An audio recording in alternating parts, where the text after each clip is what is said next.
met you in the half-light, where the signals hum and fade, words hanging like laundry on a wire we never made. Your eyes were doing circles, like a compass without north. I was counting all the seconds I've been walking back and forth. The clock was missing numbers, the street forgot its name.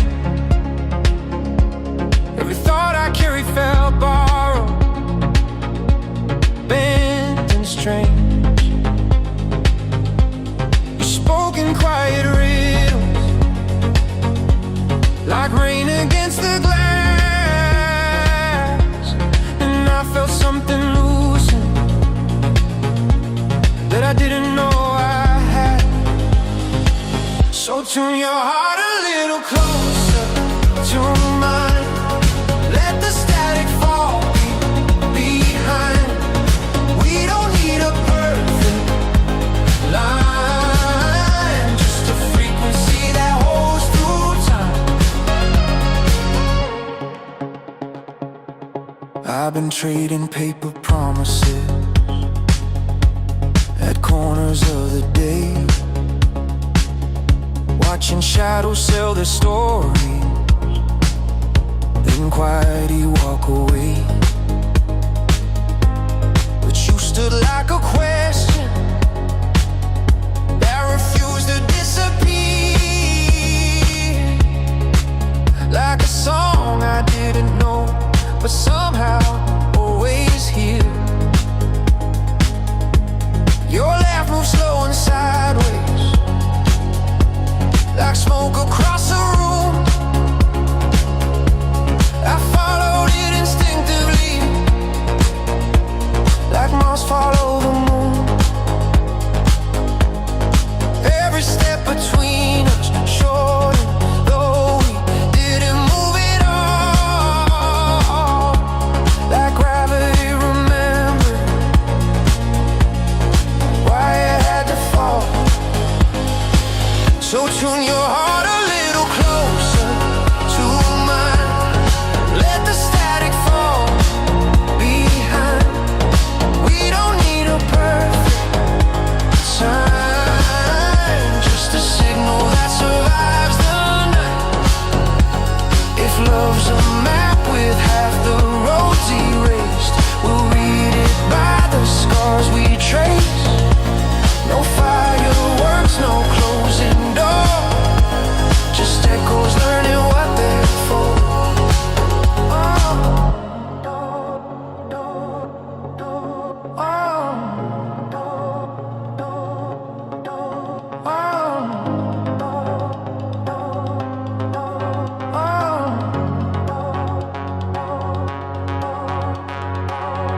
Now the world keeps spinning stories it insists are true, but I hear a softer rhythm every time I look at you, like something ancient waking underneath the noise, a quiet stubborn harmony that never begs for a choice. So tune your heart a little closer to mine. Let the static fall behind. In the spaces between the lines is a connection learning how to shine. No names carved in stone tonight, just two voices finding light, holding on. Not too tired, listen until it feels right. Oh, oh, oh, oh, oh,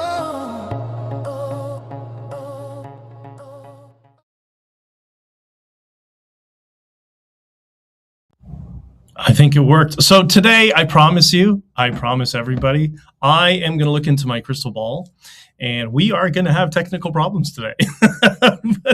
That's part of the charm, right? Of the duct tape and glue presentation. That's how you know it's authentic. I'm trying this RMTP thing with Substack as well. So if you are on Substack, hopefully you'll be posting your comments, because I'm hoping they will come through the the API they use for posting comments and stuff. Ben, what was the title to your opening song? I love it. Well, that is called Tune Your Heart, and that is one of a list of tracks that I have created using AI music generators, and putting together lyrics and figuring out chord progressions and transitions and timing and all that stuff I learned playing music my whole life. And this is why I had a presentation talking about it before, that the people who think, oh, all AI music is nonsense, they don't understand what AI is in this particular case, it's a sequencer with an AI component.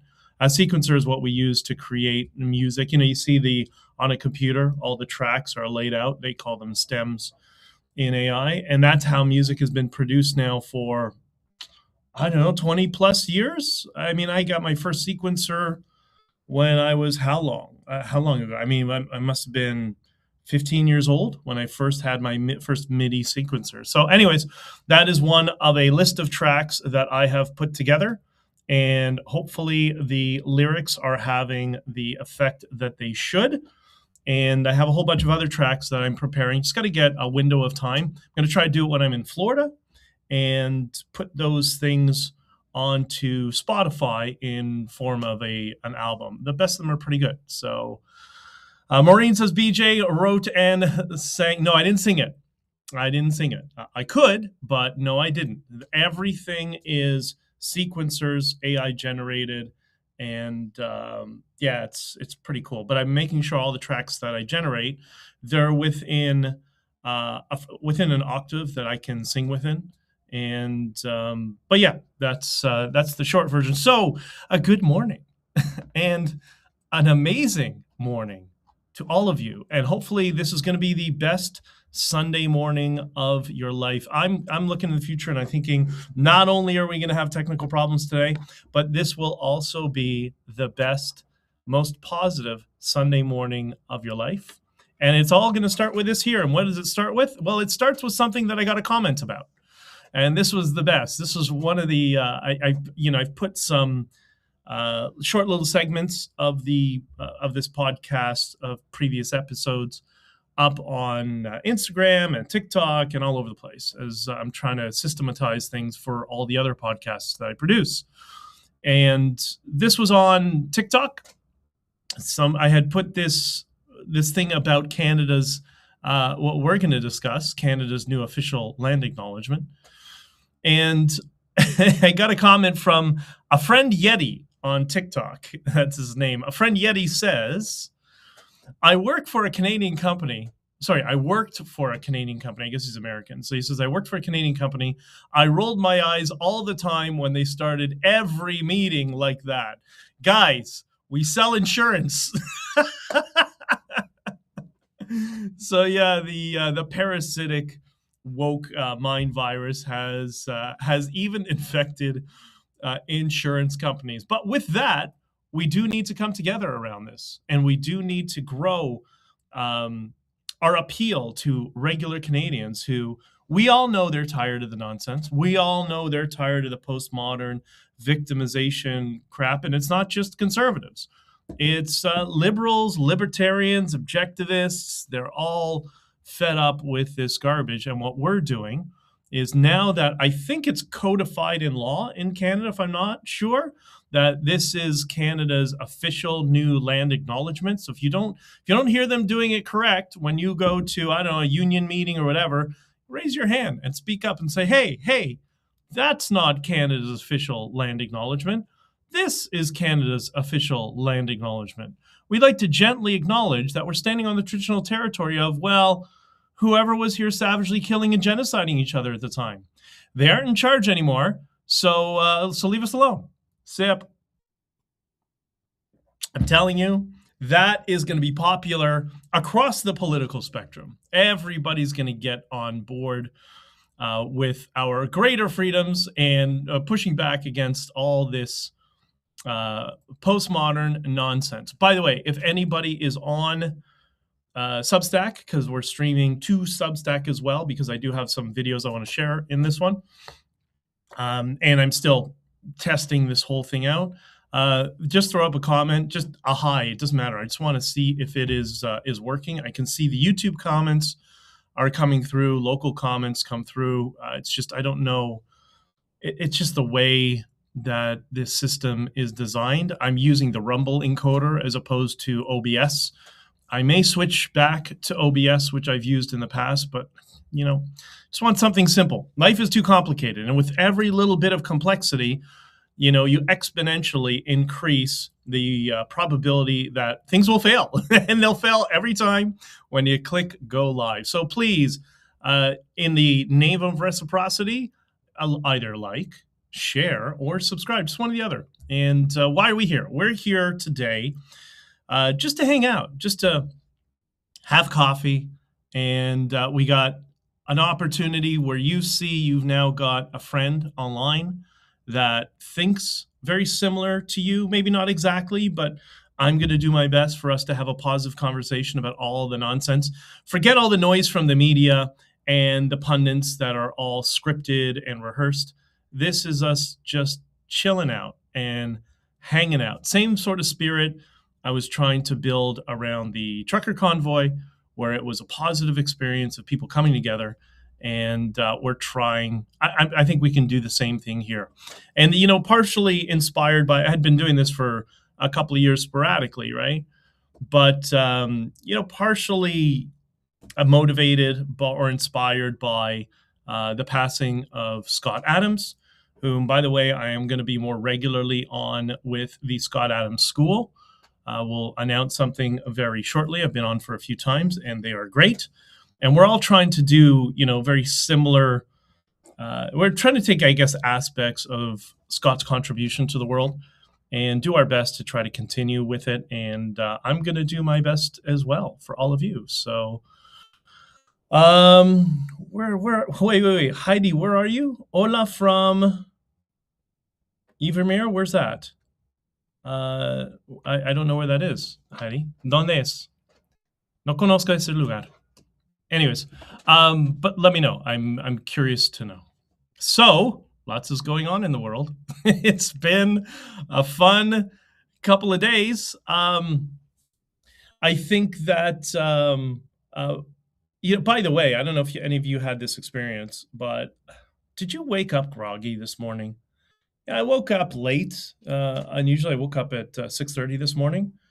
And I thought, well, I guess maybe I didn't set my alarm, although it's auto set. So I don't know why it didn't go on, or I didn't hear it, which is very rare for me. And it just felt like, I don't know, something was wrong. And then I realized, oh, yes, that's it's daylight savings time. And I don't know about you, but I remember when I was a kid, people would complain when they were older, you're losing an hour of sleep. It's like, old people, what's the matter with you? I guess I'm the old person now. I don't know. Did you have that experience, right? Like I woke up late. I felt like I was subjected to listening to some blackface Trudeau Carney bullshit. And I was just like, oh my God, kill me, just killing brain cells. Please, I gotta die right now. Anyways, I'm going to be on a panel in Florida it's not next week, it's the beginning of the following week. I'm also going to be doing a series of podcasts on the other side, on the west coast of Florida shortly after. That will all be released soon. I'll let you know when that's done. We're doing a whole lengthy series on, they're doing a series on myself and a bunch of stuff. So some people ask where I'm going to be in Florida, because as we know, there are a lot of Canadians that are frequently in Florida. And the short answer is I'm going to be, I guess, everywhere. Miami, Fort Lauderdale, Palm Beach for sure. Yeah, Fort Lauderdale for sure, Naples, Tampa. I may be in Fort Myers as well. I just don't know if I can. I'm trying to squeeze it in to see some people there. So yeah, I'm going to be all over. So if you are in Florida, and I haven't looked if there's any sort of Bitcoin meetups that I sometimes go to, I'm going to talk to Mel, see if she's got one. If there are any Bitcoin meetups at Miami Beach, I might end up there as a surprise. I might not. Well, I guess it's not surprising. Well, no, it still is. But yeah, so that's the answer to people asking where I'm going to be in Florida. I'm going to be all over. And then shortly after, I'll start talking about this soon. I'll be in Ireland. So for anybody, Ireland and possibly the UK, I haven't figured that out, or I may go somewhere else. There's a couple of things in play, but I will let you know that soon as well. And by the way, tonight, 8 p.m., Not on Record. Check it out. That is one of the podcasts that I produce. And then we have episode 64 of Open College with Stephen Hicks, which is in queue. I haven't figured out what date we're going to release it, but we're going to release it soon. Very relevant to what's going on today, because Stephen has been doing presentations warning about Alexander Dugin for many years. And I posted one of his, Stephen is, he's a doctor of philosophy. So it's very academic in terms of his presentation, but very enlightening. And he's amazing. If you don't know Stephen Hicks or follow Stephen Hicks, you should. What's interesting about his podcast is it starts off very, very calm, maybe even more calm than me, definitely more calm than me. And so I have energy. It's just the way it is. But he starts off very calm, and he starts mapping you down a road, and you're thinking, where's he going with this? Where's he going with this? Where's he going with this? And then, boom, I don't know, midway through sometimes it's 3/4 of the way through, then he grabs you, and you realize, oh, now I see how all of this fits together. He's quite amazing. So I encourage you to check out Stephen Hicks on X and on Twitter. His handle is at SRC Hicks. And if you type his name in YouTube, you'll find him just all over the place, right? But anyways, speaking of academics, I don't know if you saw just very briefly, Sam Harris was, on his podcast, they posted an excerpt of him talking about Iran and basically singing Trump's praises on Iran. So that's now Iran and Venezuela, two of the biggest problems over the past many decades in the world. And we also know Cuba is on the pipeline. We're going to talk about it in the future in a little bit. But it's interesting to watch Sam. This is, Scott would say this is the hypnotist filter. It's interesting to watch him praise as much as he can, and it pains him, Trump on what he's done on Iran and on Venezuela. And you think, okay, finally he's understanding. Finally. And then, nope, full Trump derangement syndrome. Then he starts doubling down on what a horrible person he is and how much he hates him and all that sort of stuff. And you think, at what point do you realize the rest of us do not care if he's a nice person or not? That's completely irrelevant. What we care about is he effective at solving problems. We don't need a nice personality to solve problems. But anyways, by the way, does anybody know if Sam Harris is into Bitcoin? I'm just curious if he's talked about it. Jess, good morning, Jess. Pound that like button, Jess. That's as Adam Meister likes to say. Maureen says, I listened to Stephen last night. He's amazing. Well, thank you very much. Yeah, Stephen is absolutely brilliant. I just sent him a message this morning with a deal with talk about some stuff moving forward. But yeah, he's absolutely great. Hold on, let me just see if I remember to put this in here. Okay, I have a link in here I'm going to have to post in a bit. Okay, so just in review, I don't know, we talked a little bit about Melissa Wong, the, I believe, political entryist, likely tied to the CCP, who has been slut-shaming women in Iran who have been celebrating their freedom. Has that died down yet? Because I noticed there's a lot of Iranian women that don't give two Fs and they keep posting their dancing videos. And you know what? God bless them, you know? Jess, I'm banned from on X awaiting appeal. Why? See, Jess, I noticed you've had that happen a few times. We'll discuss in the Discord. You know what? If you can get a snapshot of your post, and let me see if I can figure out what is triggering the algorithm to do that to you. Because there's usually, remember, it's all automated. So there's something in what you posted that might have it's not that what you posted is incorrect, but there's certain, remember, these bots often don't understand language contextually. And so they just see certain words or certain patterns of words, and they trigger and shut you down. And it's not necessarily intentional. I don't think it is, but whatever. Somebody asked me to expand on Steve Bannon and the trucker convoy, and when I was asked to reach out to him and to go on his thing, I explained that last time that Steve Bannon's very, very smart. He's very, very talented. He's a very smart guy. It's a little bit disappointing the turn that he's taken in the Dugan approach. I'm even one of those, with the Epstein rebranding, his trying to rebrand Epstein's reputation. I'm of two minds of it. One's like, okay, that's kind of a dirtbag thing, but at the end of the day, you're going to be PR, you're going to be PR. It doesn't mean you like your clients, and everybody's got bills to pay. You get bills to pay, and so does he. And I know he's had some financial struggles as well. So maybe it's out of desperation. Who knows, right? I don't know his motivations. But anyways, so all I'll say is I needed to reach regular people. Not, we're very good at doing this on the conservative side. On the conservative side, they're very good at doing two things, actually. They're very good at stabbing their young in the back, and they're also very good at building an echo chamber where you only talk to yourself. And I think that's common for all, let's say, political hobbyists. The people that get addicted to politics, it becomes all their entire life. It's a sickness. It's like a heroin sickness. And I see that in a lot of people. It's just, all right. Again, as Scott would say, the hypnotist filter, right? But I needed to reach everybody, and which was the reason we did the messaging that we did, and we banned the fake news media from all our press conferences. And it was so effective that, I even got 2 free chiropractor sessions for free. Why? Because my friend who was living in Ottawa, this is how I know the people in Ottawa who are not tied to politics. Most of them were on our side. They were just quiet, didn't want to be harassed by the political nerds. But so she was living in Ottawa at the time, and she had a chiropractor there that I'd never been to a chiropractor, and she took me to him.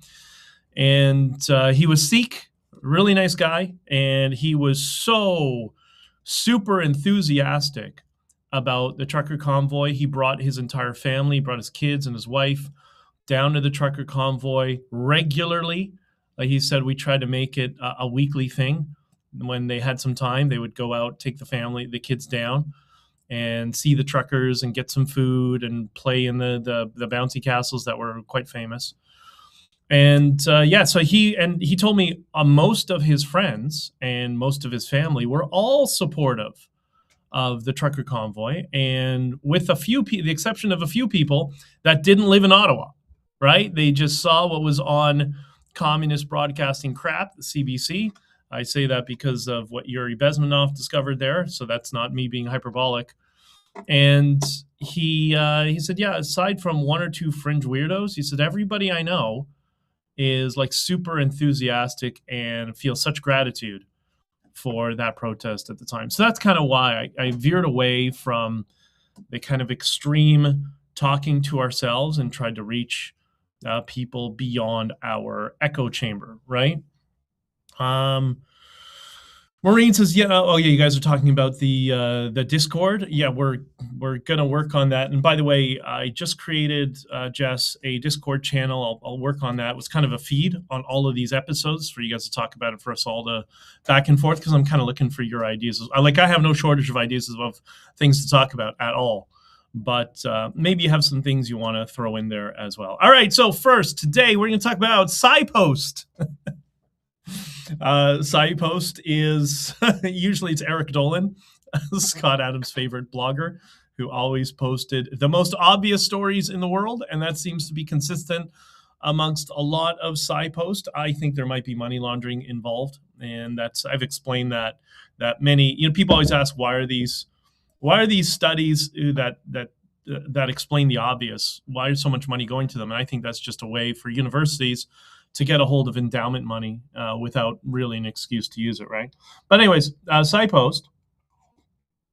There's a story from Karina Petrova.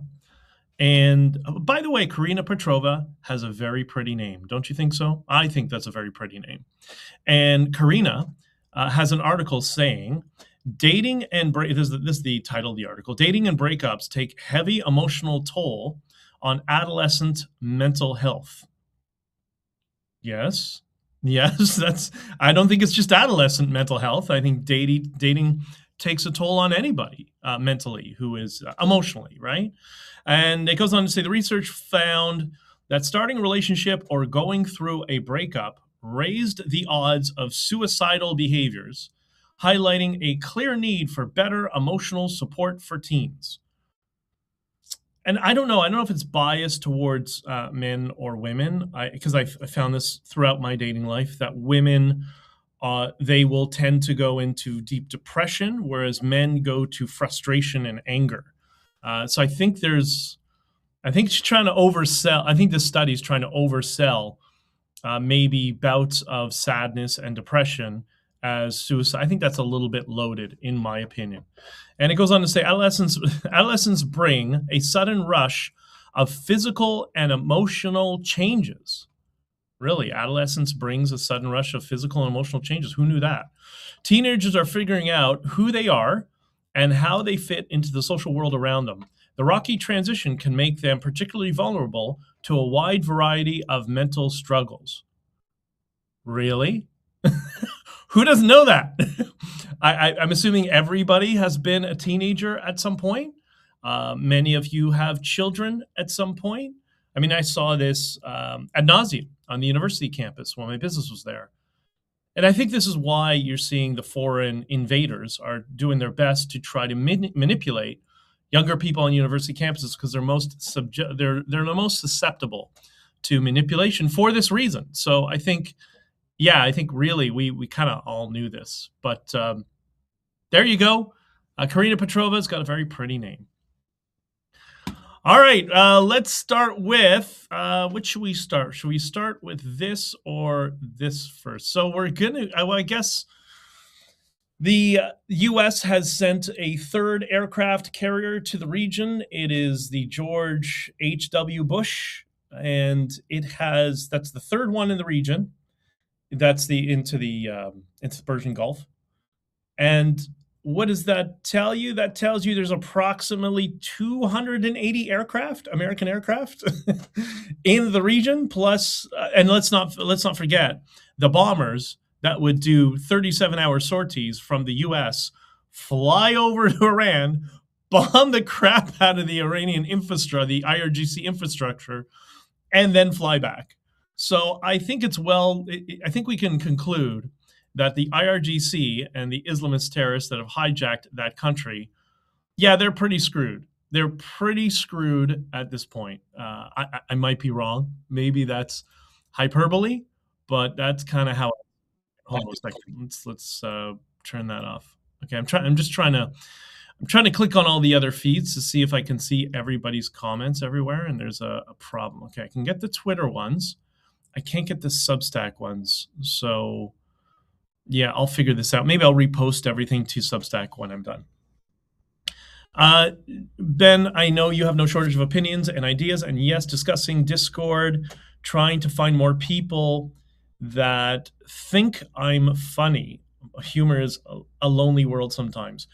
No, I think you have a great sense of humor, and there's a reason for that. We'll talk a little bit about that in a bit. I'll get to that. That's kind of related to the next thing. So I think the IRGC is screwed, and they I can expand a little bit up among that in a second, but yeah, it's quite interesting what's going on right now. So we'll see.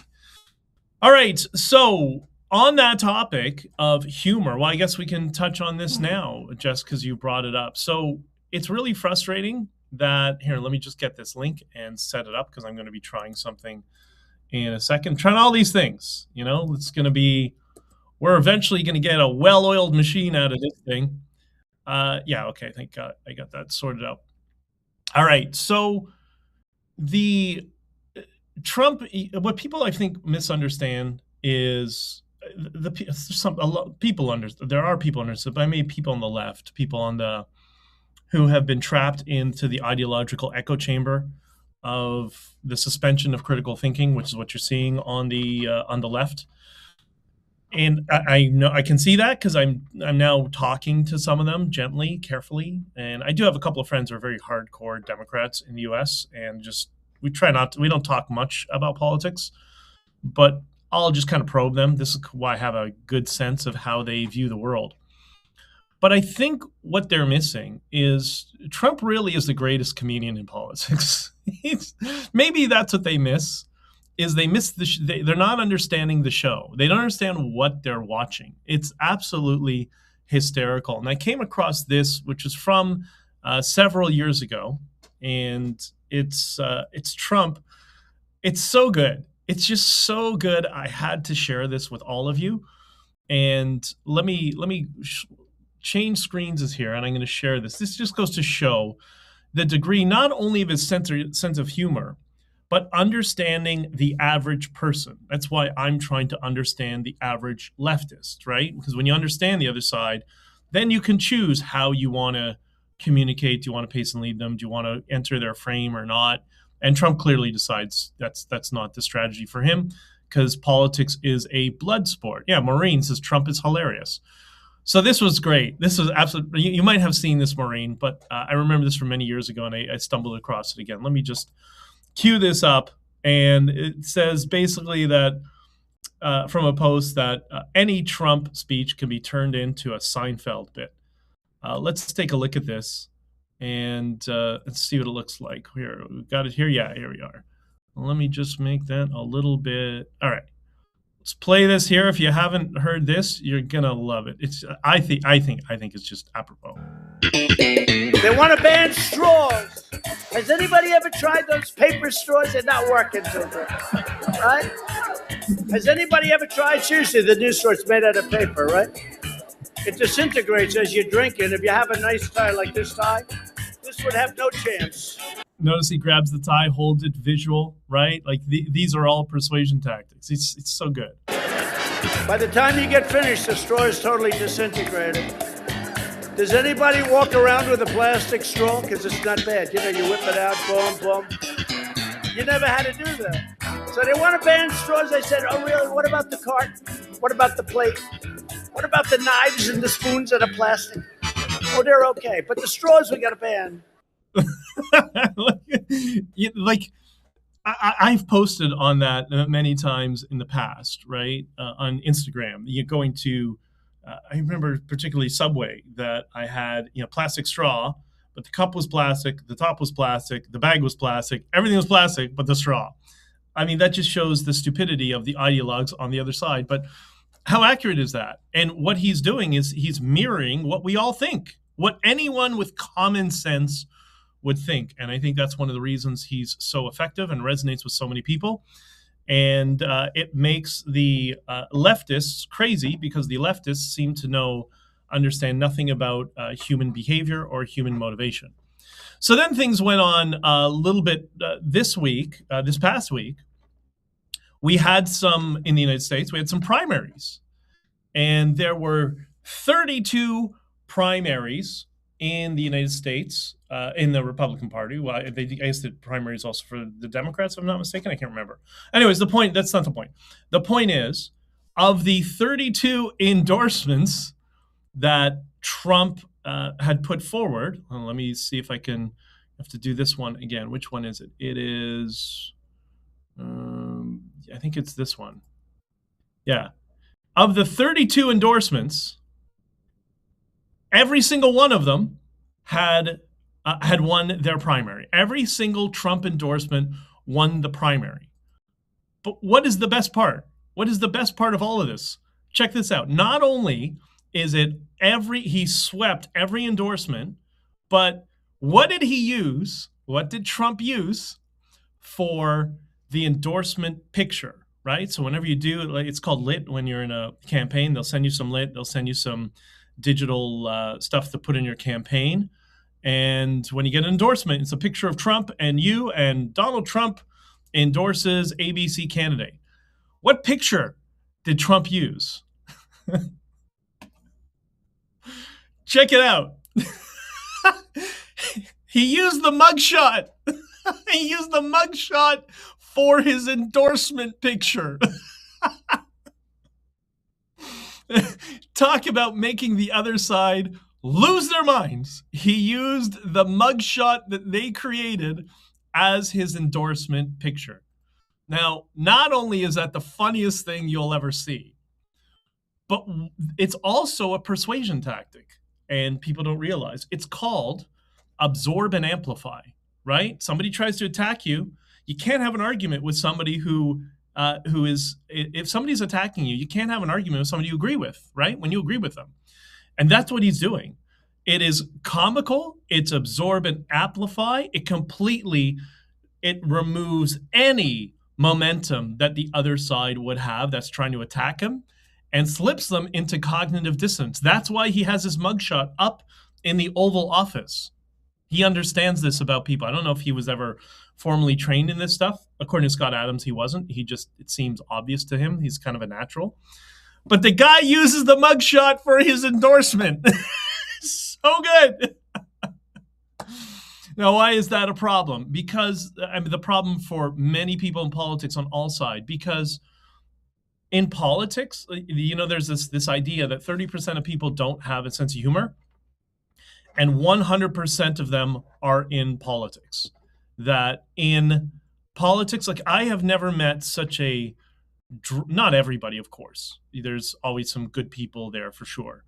But I'd say the majority of people, especially on the other side, you talk about just some miserable, sour losers. That's what it kind of it draws into politics, right? The people who are extremely ambitious and very lazy and think they can just use people to build themselves into a life of wealth. That's Gavin Newsom, isn't it? Right? He's very ambitious and he's very lazy, which is why everything he touches turns to crap. But this is why it's so effective, and this is why people love him so much. And what's amazing is the left-wing comedians that cannot understand they're watching the comedy show. I just showed you the bit with the straws and the fact that he used his mugshot as the endorsement. Can you imagine being like one of those old school, traditional, uptight politicians, conservative type politicians, and you get the lit and your endorsement, you're like, great, I got the endorsement. I'm going to put up my website. Wait, it's the mugshot. No, I can't put that. Watching them have a heart attack. That is what strength is. That's the I don't care frame. That's a frame that I have and people like us have. When Scott Adams talked about this a number of times, that it is a superpower if you cannot be embarrassed. Oh yeah, it is. People in politics get very afraid of you if you're one of those people that just doesn't care and cannot get embarrassed. They see that as a threat because it doesn't matter what smear or libel they throw at you. When you just don't care, you just absorb it, then they know there's no way for them to defeat you because that's their entire business. Their entire business is smear campaigns and whisper campaigns. And that's how these cockroaches all kind of climb the ladder. I'm not talking about the good people in politics, by the way. I'm just talking about the garbage, which is, I don't know, 70% maybe, something like that. But anyways, there's your persuasion lesson around Trump for today. Absorb and amplify. I better not have that start beeping in a second. I'm going to have to walk away in a second. All right, Cuba. My microwave is beeping. Cuba. So Cuba apparently has had some Some problems lately, as we know, as we're discussing, that they're running out of fuel. They cannot fuel any airplanes. So you can fly into Cuba, but you can't fly out. It's kind of like Hotel California, aviation style, right? They also have no diesel for agricultural machines. They have very limited gasoline and oil supplies, which is dwindling. So that's why it's been rationed. And the latest is, as of yesterday, Havana, which is the capital, which would have the most in terms of resources and access to energy. Havana has had no electricity for 60 hours, as opposed to yesterday. I guess now it's 72, maybe close to 80 hours with no electricity. And we've seen, apparently there's now protests starting in the streets of Havana. Now, Trump has repeatedly said Cuba, he's saying this all the time now. And by the way, I think I called this 3 or 4 months ago.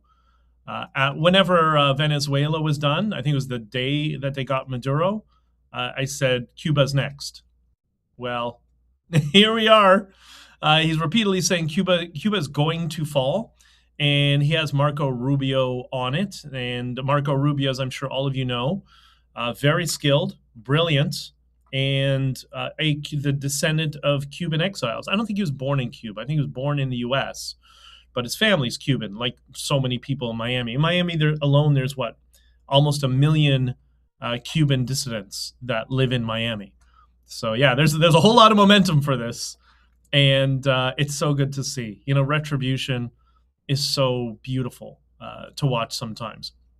I wish people in the United States and Canada had more exposure to Latin American business culture and Latin American culture broadly. Yes, many of the countries, their cultures are different, and that's the other thing. We always try to, I know some of the streamers, they jokingly say everything is Mexico just to troll people. But, and that's funny, but they're all different. They're all very different. They have different customs. The language is different. Colombia probably has the most formal version of Spanish in the region. Argentina has the most traditional version of Spanish. How they dress is different. How you dress in Panama, where it's like a million degrees every day, is very different than how you're going to dress when you live in Bogota. Because most Latin American cities, the big ones, the capitals, most of them are cold. They're not actually warm cities. They're like Bogota is 18 degrees most days of the year, between 12 and 18 degrees, which is what is that, like 50 to 60 degrees Fahrenheit, something like that.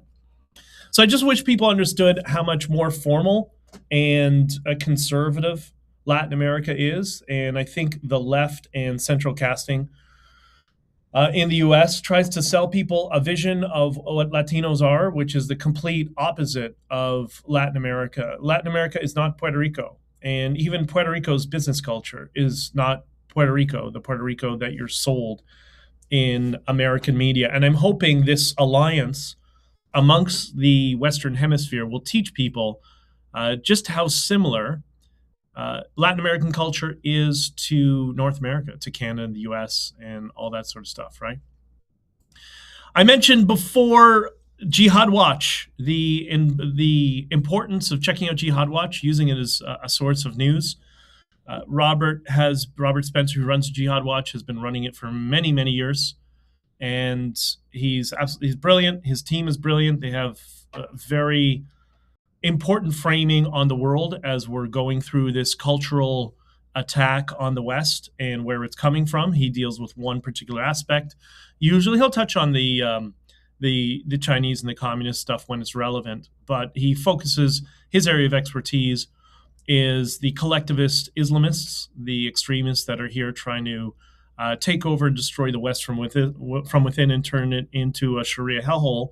All the people who need to immediately be deported either back to their own country or deported to Guantanamo. I would prefer the second, to be honest. But he had an article here on the Washington Post, and this is funny. This was the Washington Post's article on Khamenei. Everybody tells me it's funny with Iranians. They'll tell me, no.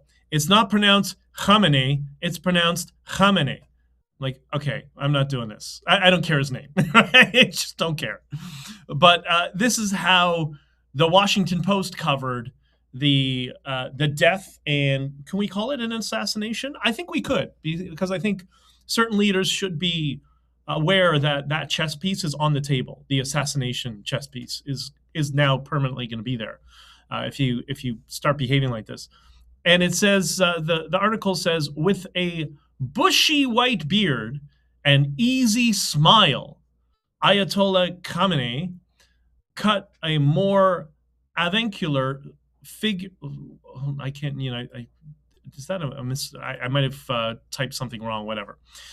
Anyways, he was a figure in the public that has perpetually scowling, but much more revered mentor. He's a revered mentor, is he?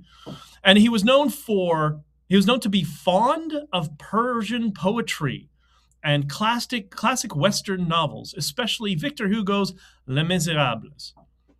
That is what the Washington Post says about this murderous dictator. That's what they say, that he likes Persian poetry and classic Western novels. Missed the part where they executed in mass 35,000 Iranians just a few weeks ago. And this was by William Brannigan. Is that how you pronounce his name? Brannigan? Anyways, he's the one who wrote this. And this is why I like to say friends don't like friends. Friends don't like friends read the fake news media, right? Don't let your friends read that stuff because it kills brain cells more than drugs and more than alcohol. It really makes you stupid. And so there's this thing I posted from a girl on Instagram who did this great video. I think I pulled it up here.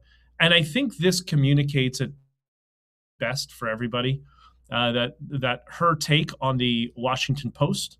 And let me play this for you because I think this is effective in communicating what is the problem with the Washington Post and the legacy media. She really hits the nail on the head here, all right? Passed away quietly in An Austrian-born public servant and amateur artist passed away quietly in Berlin due to a self-inflicted wound. A mustachio. By the way, I'm going to have to start it again. I can't pause this one.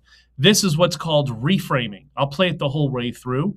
Look for the tactic of reframing to the positive of each one of them. So the first one, if you didn't see that was Adolf Hitler.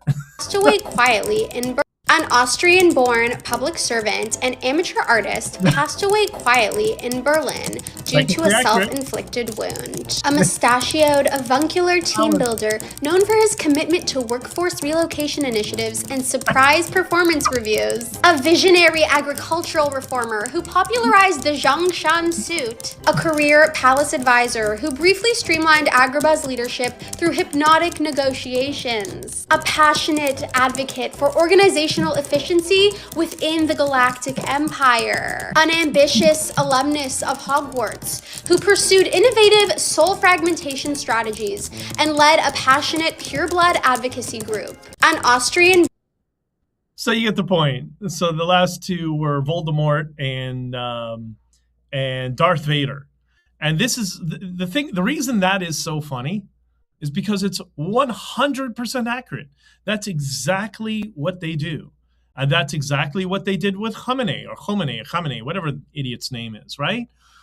They don't focus on the mass amount of death that he created a policy that if a woman is to be sentenced to death and she is a virgin, she can be RAPED. And that way, when she is stoned to death, she won't go to heaven. That's the type of psychopathy of these maniacs that the U.S. is now vaporizing in Iran, and God bless them for it. Thank you. God bless them for this strength and for killing these monkeys, because they're worse than monkeys. They're terrible. But describing Hitler as an inspiring painter and great auditor who inspired a nation, I love it. Now you understand why I banned the legacy media from all Freedom Convoy press conferences. That's why. That's exactly why. And despite the fact that some political idiots let them in, and you noticed I think there was one press conference that I wasn't there, that they let the legacy media in, And that's the only licensed B-roll that the legacy media has, that they could go on ongoing smear attacks of the trucker protests. And that's why, because I understand media and licensing and how it all works, you idiots. That's why I wanted them nowhere near the trucker convoy. And luckily, that's why they keep B-rolling this same video over and over and over and over again, because they don't have any digital assets that they could use to smear us. But there's another indication that the people who are supposed to be on our side on the inside were actually there to sabotage us. But, you know, I've talked about that ad nauseum in previous live streams. Maybe we'll get into that in the future, or maybe we'll just kind of move on. But anyways, I got to tell you, there's a lot of secrets I'll be taken to the grave on political stuff that I've been involved in that people don't know. But what are you going to do, right? Maureen, I'm single too. Must be fab. You're awesome. Journalism programs have gone to S everywhere. It's a publicist now. Yeah, they're all PR agents. They're all publicists, right? This is why you're seeing that wave of maniacs that are following the Dugan line, because that's where the money is, because they're PR agents. Megyn Kelly's not a journalist. She never was a journalist. She's a PR agent that could be a smear merchant, and that's what she's turned into. And Tucker and the rest of them. They are not journalists, right? All right, this I love. Jewish space lasers. Remember the Jewish space lasers? So that's something that came up many years ago from, what's her name? Marjorie Taylor Greene.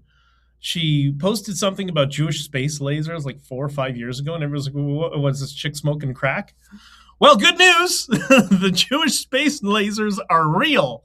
And Israel has put into use the Jewish, I think we should be calling them Jewish space lasers. Remember, absorb and amplify. I think we should be, I really think we should. But the point is, those Jewish space lasers have been put into use in the current conflict around Iran. And I guess they work, right? And this is what I'm thinking, and kind of the title of this episode. Why is it? Like, I couldn't help but notice Allah seems to be on the side of the Americans and the Jews. Why is Allah always helping the Americans and the Jews? I couldn't help notice that, right? Did you notice that too? That Israel has all this amazing technology and they share that technology with the United States and vice versa. Where's Allah? Isn't Allah supposed to be ensuring that, you know, the Mujahideen are the ones that have Allah's back? Because I, from my standpoint, you know, from what's happened in 8 days, they just obliterated all the Iranian leadership and all the mullahs. It sure does seem like Allah is on the side of the Jews and the Americans. It's really hysterical to watch that, right?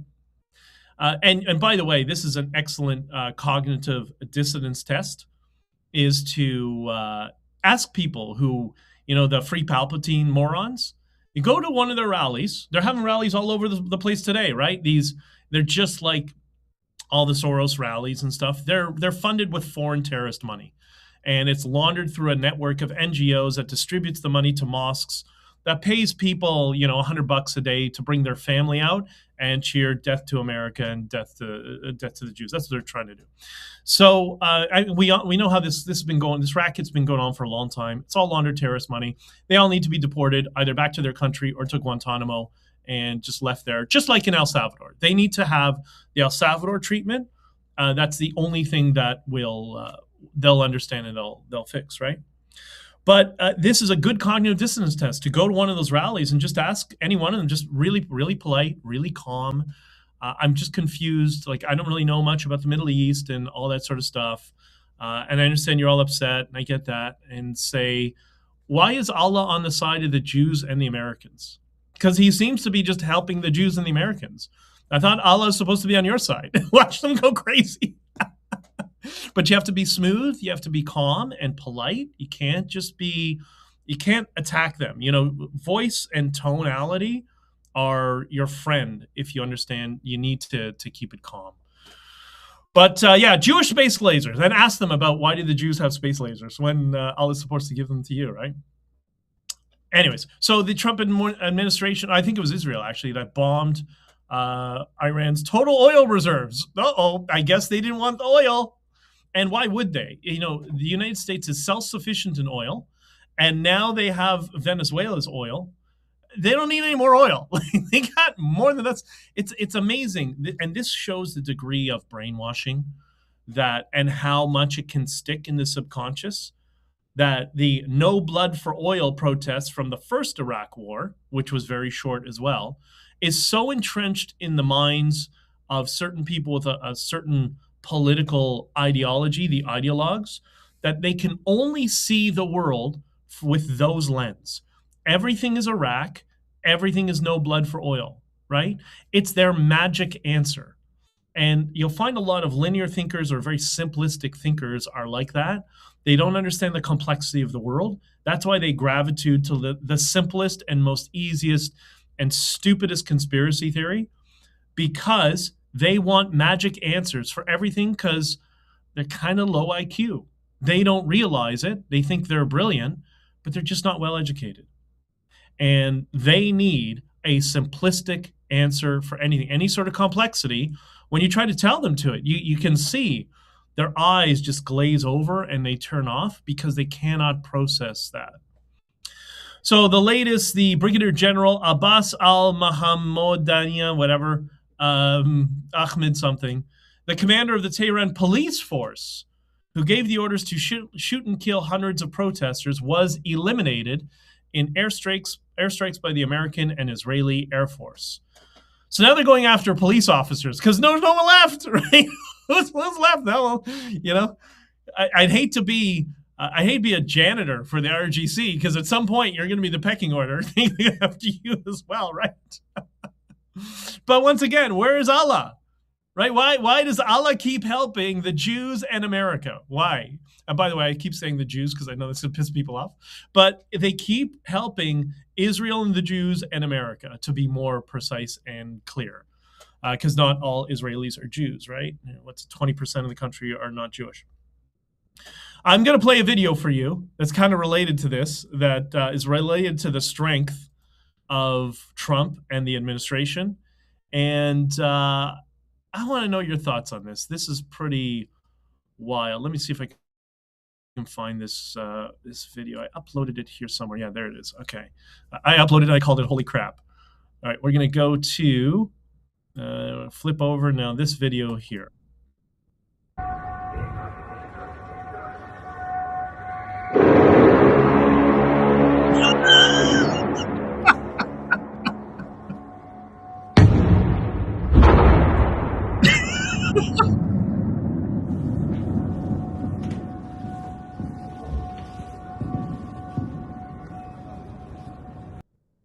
You see why I labeled it Holy Crap? You see that? Here, let me play it one more time because you weren't prepared for that. I know that. Watch.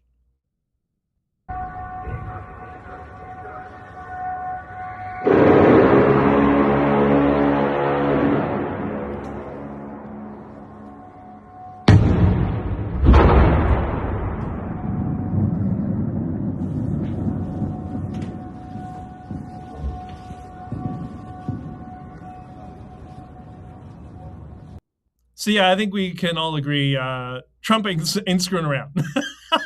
Do you know what that is? I know what that is. I don't want to spoil it by giving you the details, but just go back and play this. Put some headphones on and listen to that. I posted on the some of my feeds as well. That's pretty serious. We ain't screwing around, right? Show that to some of the Free Palpatine protesters. Right? When War of the Worlds is coming. It's so good.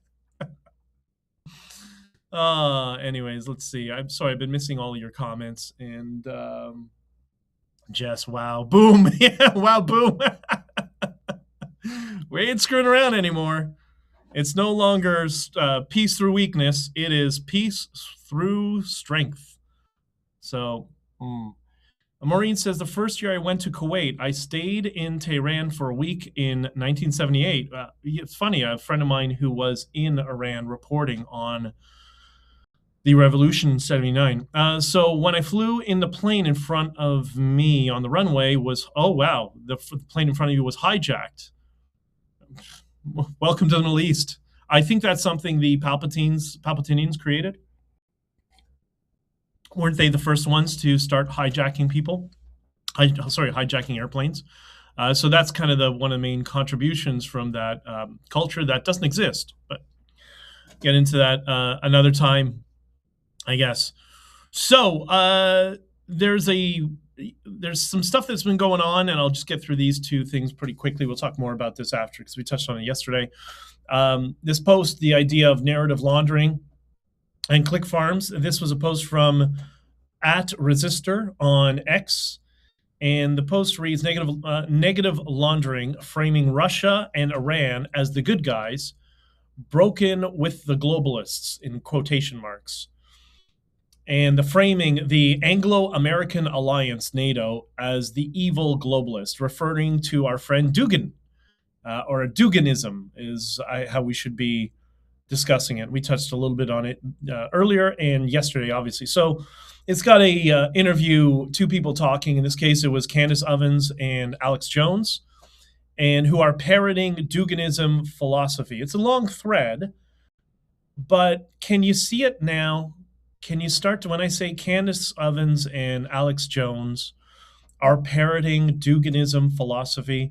Firstly, can you understand why understanding philosophy is so important?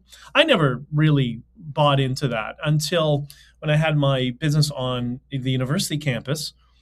I became, very close acquaintances with one of the philosophy professors, who's kind of a lefty guy, but like a reasonable one. I disagree with a lot of stuff, but he was very much an old school free speech kind of lefty guy, liked to hear ideas he disagreed with. And we just had excellent long conversations. And sometimes you have the best conversations with people who are well schooled in philosophy. Learned a lot from him.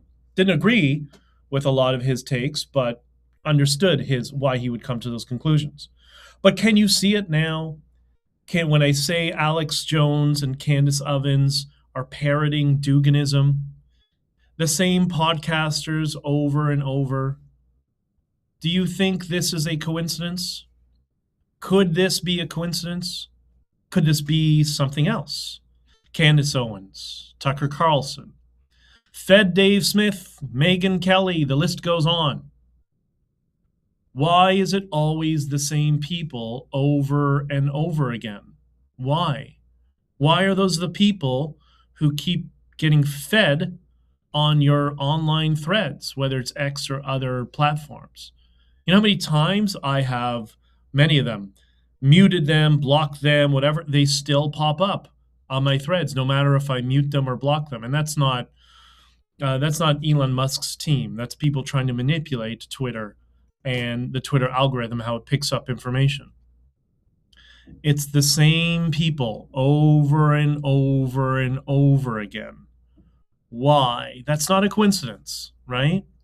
Remember the idea I talked about, captured media, that we've switched from an era of legacy media and alternative media, and the people that were involved in capturing legacy media now extended that to alternative media to capture them. This is why you see recycling of the same people over and over again.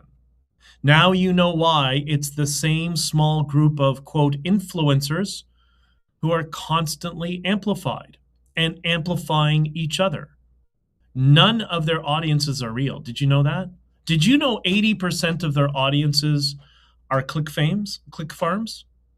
Think about that. 80% of their audiences are click farms.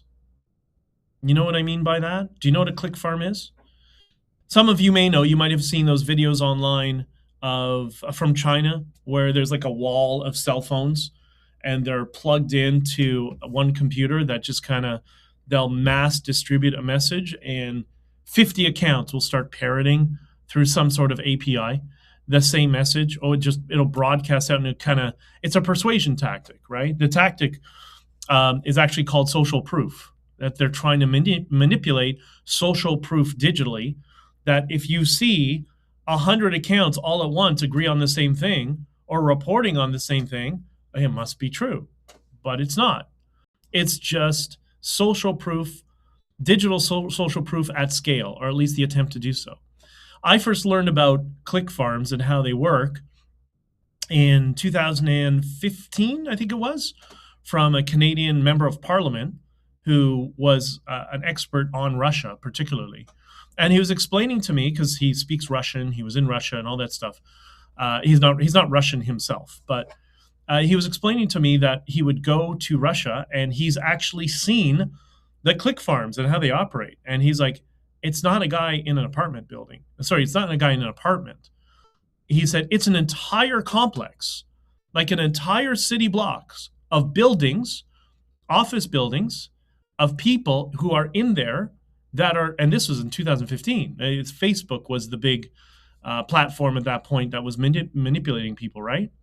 But there are people, hundreds of people in these massive compounds that are doing exactly this in Russia, trying to manipulate and persuade people in the West, because that's all they have. There's such a weak, pathetic, irrelevant nation. It's tiny.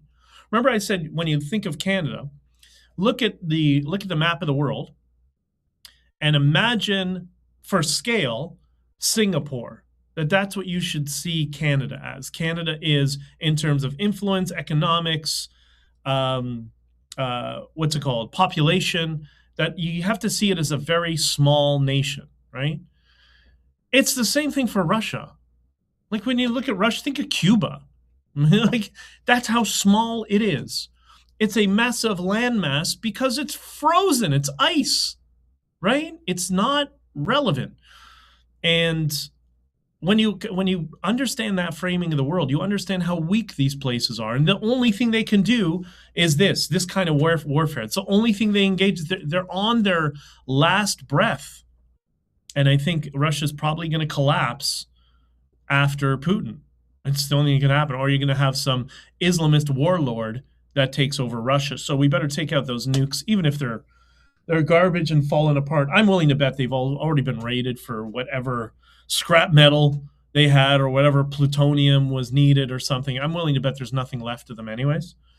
But just to be, cause for concern, right?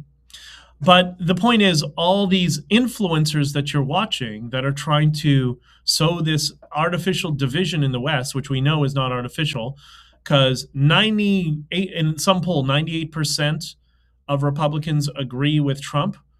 Well, that's beyond 100%, because 100% is 75%. As we know, the Scott Adams bit, which is so true, that 25% of people will always get a question, the most obvious questions wrong on a survey. So that's 100% of people that are on board. Republicans are on board with Trump and what he's doing. 100%. That is unreal in the world of politics, right? So these people, their audiences are a fraction of what you think they are. A fraction, a mere fraction. My guess is 20%, because they're doing the exact same tactic and strategy that Vice News did, right? Inflating the click counts, giving a monetized value of those click counts, dividing it out and saying this is the value of my platform, but it's nowhere near that.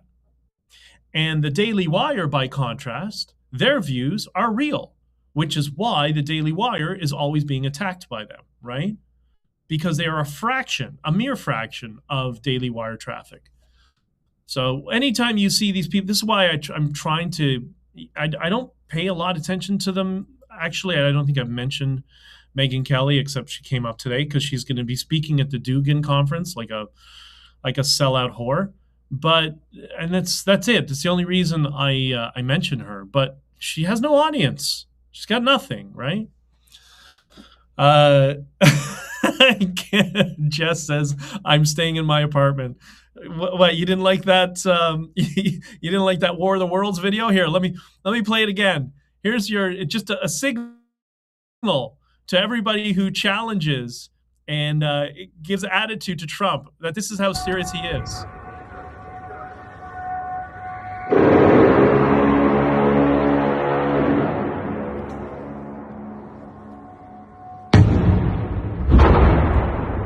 Yeah, Daddy's home. No more screwing around. Daddy's not putting up with your BS anymore, right?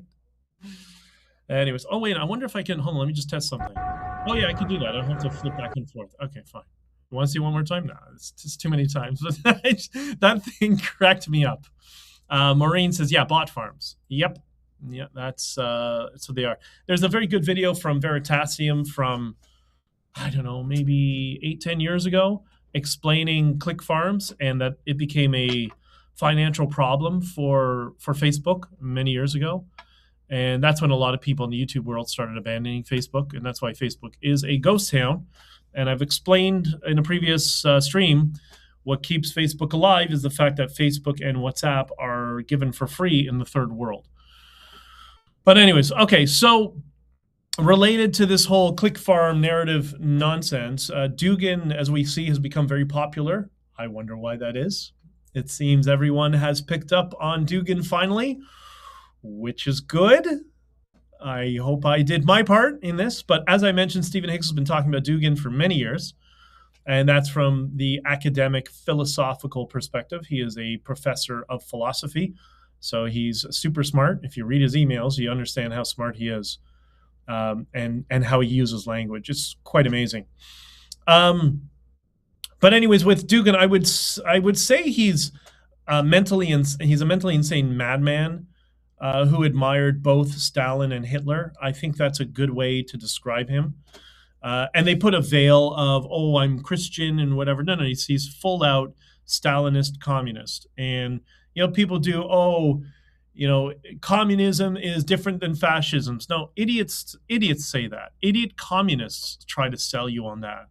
The difference is such an irrelevant minutia that they're both collectivists. That's why I talk about collectivism, right? They're trying to distract you by, changing the topic. But anyways, the point is, one of the things that, and this is related to all of this, one of the things that Scott Adams mentioned on his podcast many times, who was a trained hypnotist, he would talk about just how powerful it can be. And people don't realize how powerful it is. They just kind of dismiss it, which is never going to change. I mean, that's fine. But there's something even more powerful about it, not just the fact that its ability to persuade people. But the other thing that's extremely powerful that I don't know he ever mentioned, I never heard him say this, it's also a cloak. It's like a stealth bomber or a stealth fighter. You'll never see it when it's happening. That's just, unless you're trained really well and you know exactly what to look for. Even when you know what's happening, often you still can't resist it. That's how powerful it is, right? It's like when the TDS people are suffering cognitive dissonance, they don't know they're experiencing a programmed response. That TDS thing comes, in my opinion, I could be wrong, but everything I see, that comes from Robert Cialdini when he joined the Clinton campaign. And for those who don't know, read his book Influence and his other book Persuasion will give you some insight into this and how it works, right? And Dugan writes today, he just wrote, he's posting like a madman, almost like his life depends upon it, because I'm willing to bet it does. I think he effed up big time, and Putin's going to be looking at him and thinking, yeah, remember Prigozhin? I think we're going to Prigozhin Dugan. I think that might be in his future. But he says, it's very difficult to fight against the full spectrum of Epstein class, from far-left liberals, Soros and woke, to far-right neoconservatives, Christian Zionists, Lindsey Graham, Fox, Levine, but it's necessary. There it is. Can you see it? Can you see who assigned the opinion to Tucker Carlson, or should I say they assigned the emotion to Tucker Carlson to hate Christian Zionists? Dugan just said it himself. He slipped it right into your subconscious. It's very difficult to fight against the full spectrum of Epstein class, from far-left liberals to far-right neoconservatives and Christian Zionists, but it's necessary. That is where Tucker Carlson gets it. from this idiot drunkard communist wearing Christianity as a skin suit. That's where it comes from. The good news is we're going to fix it. It's just going to take some time. So I always like to, Maureen says, I don't believe it. Oh, Tucker is a sellout. Okay. Yeah. Is that like, I'm confused with the conversation, but we'll sorry, I'm just checking on the notes on here. I love you all. Maybe whoever's, is there a way I can display this? There was, I think but there's no way for me to scroll it once it's up there. All right, we'll play with this as this is going on, as we improve this this platform, and we put a little bit more duct tape and glue on it. So I want to finish off, as I always like to, with a little bit of positivity. And I think there is so much that we need to consider. And what is that? The world has never been so amazing. Think about it. Think about the advances of technology. We're actually considering and attempting to not only go to the moon again and set up infrastructure on the moon permanently, but to do the same thing for Mars. You got these little addictive things, smartphones, but they are life-changing. They allow you to engage with work on the go, or just clear your mind, or you have access to all of human knowledge permanently here. And now you have a friendly AI buddy you can talk to when you're trying to figure things out. That's what I do when I'm on the road. I talk to it. I'm like, hey, I'm trying to work on something for XYZ sort of platform. Can you give me a synopsis on A, B, and C? Today I was talking to to Leah, or Leah is my AI, about the overlap of Rasputin and Dugin, and that they use the exact same strategies. And that's why they both have the exact same gross beard. I'm willing to bet he sees himself as a modern day Rasputin, right? Except that he's very, very unattractive, and Rasputin was very successful with the ladies, right? But the point is, the world is so amazing. There's so many good things going on. Forget the fact that Iran is going to be, well, don't forget the fact. Acknowledge the fact that Iran is going to be free. Venezuela is going to be free. Cuba is going to be free. Maybe Canada will be free one time, right? We have so much advances in technology. We have a new iPhone Fold coming out, by the way. I'm very excited for that, so I can hopefully go back to iPhone. But it's important to take a moment to enjoy it, to look around and say, hey, you know what? Things are really good. Things are amazing, right? Because if you don't stop to sit back and reframe to the positive and look at all the positive things going on in the world, you might just miss it. Like the lefty communists at the CBC missed Canada's Woodstock moment right in front of their doorstep. It was right there. They always celebrate Woodstock. They were there, and they didn't even bother to step out of their office and go talk to people because they were lazy, extreme collectivist ideologues, right? Don't be like that. We need to focus on all the good things that are going on. It's easy to focus on negative things in our life and negative aspects in our life. The skill is focusing on the positive things. I know, Jesse, we're going to talk about that, but we'll do that in the Discord. All right. So I love you all. Maureen, thank you so much. And I'm willing to bet Maureen's got a lot to contribute. I don't know if you're in the Discord, but you should be in the Discord, because I think that story that you talked about traveling through the Middle East would be excellent to share with the rest of us. And but that's up to you. And Jesse can lead you to the Discord if you want. I got to run for today. I think, okay, I only have one thing to shut down today because I'm merging this all together. Hopefully this all worked and doesn't screw up the entire infrastructure and flow. And if it didn't, we'll continue doing it this way. And if not, well, there's going to be more figuring things out in the future. But I do love you all. I thank you all for being here. You're amazing. I will be back at this. I won't be doing, I don't think. I got to figure it out. I'm going to be on a plane on Friday morning when I normally do the stream. So I don't know what to do. Either I'll do something later on Friday, earlier on Friday, or I might just have to kick it to Saturday next week. But I will let you know. And I apologize if I can't make it for Friday. but we'll find out. I'll talk to you guys in the Discord about it as well. But more importantly, I hope you all have an amazing week. And please consider that. Just focus on all the amazing things going on in the world. The fact, like right now, you're living in this era. If you're a Trump supporter, you're only going to have 3 years left of this, less than 3 years, right? It's an amazing time of the world is shifting from peace through weakness, which is not possible, to peace through strength. You don't want to miss it and let it just go by being trapped in all the negative things that happen. Embrace it and enjoy it, and just laugh as much as possible about some of the ridiculousness you see in the world. That's just my perspective. That's how I view the world. All right. So you're all amazing. I love you all, and I will be talking to you all very soon. All right. Have an amazing week and be kind to people. Bye-bye.